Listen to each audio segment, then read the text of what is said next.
आप सभी का हमारे YouTube चैनल पे बहुत बहुत स्वागत है। आइए सुनते हैं फाल्गुन मास कृष्ण पक्ष विजया एकादशी व्रत की कथा। तो बोलिए प्रेम से भगवान विष्णु की जय, माता लक्ष्मी की जय। भगवान श्री कृष्ण से युधिष्ठिर ने कहा कि हे प्रभु, हे भगवान, अब आप कृपा करके हमें फाल्गुन कृष्ण एकादशी व्रत का विधान और महात्म्य एवं पुण्य फल का मुझसे वर्णन कीजिए। मेरी सुनने की बड़ी इच्छा है।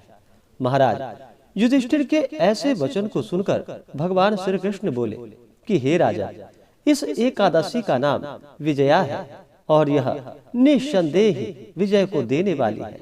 जो प्रश्न आज तुमने मुझसे किया है, यही प्रश्न इससे अनेक काल पूर्व नारद जी ने ब्रह्मा जी से किया था।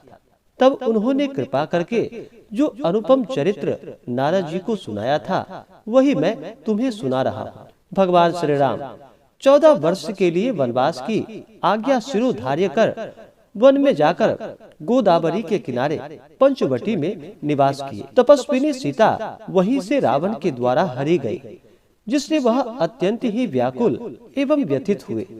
भगवती सीता के वियोग में अग्नि में जलते हुए भगवान श्री राम उनको खोजने लगे। आगे कुछ दूर चलने पर उन्हें मरणासन्न अवस्था में जो कि गिद्धराज जटायु मिले। उन्होंने अपने आहत होने का समुचित वृतांत उन्हें सुनाया, अपनी अहलौकिक लीला समाप्त की और आगे चलकर रामचंद्र जी ने कबंध आदि का वध किया और सुग्रीव से मित्रता की। भक्त शिरोमणि केसरी नंदन हनुमान जी ने लंका जाकर भगवती सीता का पता लगाया। रावण को भगवान रामचंद्र का अनुपम तेज दिखाकर लंका को जलाया और सीता जी की खबर लाकर भगवान रामचंद्र को सुनाया। तब भगवान रामचंद्र ने सुग्रीव की सलाह से वानर और भालुओं की सेना ले लंका पर चढ़ाई की, मगर वहां पर सागर की महानता और अगाधता को देखकर चकरा गए और लक्ष्मण से कहा कि हे भाई, यह सागर तो अत्यंत ही अगम और अगाध दिखाई पड़ता है। इसको किस प्रकार पार करना होगा? यह विशाल वानरी सेना लंका में किस प्रकार पहुंचेगी? कोई युक्ति हो तो तुम ही बताओ। बड़े भाई के ऐसे वाक्य को सुनकर विचारवान लक्ष्मण जी ने कहा कि हे प्रभु, आप तो स्वयं परमेश्वर हैं। यद्यपि आपसे कोई बात छिपी नहीं है, तथापि आप लोक लीला कर रहे हैं। आप तो जानते ही हैं कि यहाँ समीप में ही महर्षि दालभ्य जी का आश्रम है। वह महामुनि अत्यंत ही ज्ञानी और बुद्धिमान है। यदि आप उनके पास जाकर यह प्रश्न करें तो वह अवश्य ही कोई उपाय बतलाएंगे। लक्ष्मण जी की ऐसे बातें श्री रामचंद्र जी को ठीक जची और वे दालभ्य ऋषि के पास जाकर उन्हें प्रणाम किया। महर्षि ने आशीर्वाद देकर उन्हें आदर पूर्वक उन्हें आसन प्रदान किया और फिर आने का कारण पूछा। उत्तर में श्री रामचंद्र जी ने अपना अभिप्राय महर्षि से कहा।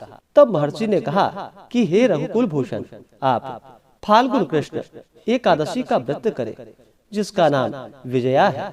आप इसी का व्रत कीजिए। आपका मनोरथ अवश्य ही पूर्ण होगा और लंका में आपकी विजय होगी। उस व्रत की विधि मैं आपसे कहता हूँ, सो आप ध्यान पूर्वक सुनिए। दशमी के दिन सोना, चांदी, तांबा अथवा मिट्टी का एक घड़ा लेकर कलश को स्थापित करें। उसमें जल एवं आम के पल्लव छोड़कर वेदिका पर रखें। उसके आसपास सप्तधान्य और उसके ऊपर जौ रखकर नारायण की प्रतिमा को स्थापित करें। एकादशी के दिन स्नान इत्यादि से शुद्ध हो धूप, दीप एवं नैवेद्य द्वारा विधिवत भगवान का पूजन करें। उस दिन रात्रि उस कुंभ के सामने बैठकर भगवान का ध्यान करें और रात्रि में भी ध्यान करते हुए जागरण करें। द्वादशी के भोर में कलश को नदी या सरोवर के तट पर ले जाकर उसका विधिवत पूजन करें और फिर उसे ब्राह्मण को दान कर दें। इस प्रकार व्रत को करने से आपके सभी मनोरथ अवश्य ही सिद्ध होंगे।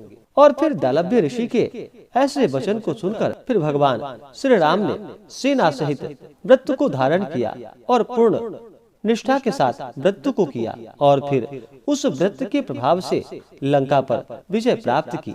हे राजन, जिस प्रकार भगवान राम ने लंका पर विजय प्राप्त की, उसी प्रकार सभी कोई इस विजया एकादशी का व्रत करके अपनी मनोकामना को अवश्य ही सिद्ध कर सकता है। अतएव विजया एकादशी का व्रत अवश्य ही करनी चाहिए। इसके महात्म्य को कहने एवं सुनने दोनों से ही अनेकों पापों का नाश होकर वाजपेयी यज्ञ के बराबर पुण्य फलों की प्राप्ति होती है। इस प्रकार से विजया एकादशी की कथा पूर्ण हुई। तो बोलिए प्रेम से भगवान विष्णु की जय, माता लक्ष्मी की जय। तो आशा करता हूँ कि यह जानकारी आपको अच्छा लगा हो। ऐसे ही ज्ञानवर्धक जानकारियाँ प्राप्त करने के लिए हमारे इस चैनल पे अगर आप नए हैं तो चैनल को लाल बटन दबा करके सब्सक्राइब करें, साथ में बेल आइकन घंटी को दबाएं ताकि मेरे वीडियो का नोटिफिकेशन आपको समय से मिलता रहे।